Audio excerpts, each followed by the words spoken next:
Социалдык дүкөндөн бүгүнкү бааларды айтабыз. Чемпион чайлар гранулированный бул 80ден экен.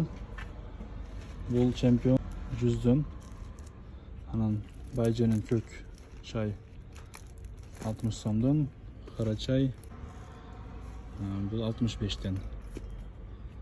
Анан жумуртка тукум бар кассетасы 280ден экен.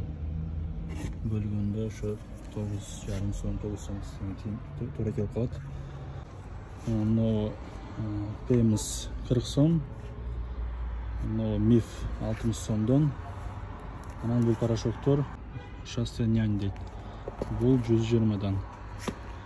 Анан бул жерде самын 72%тиктер бар. Булар 25ден экен.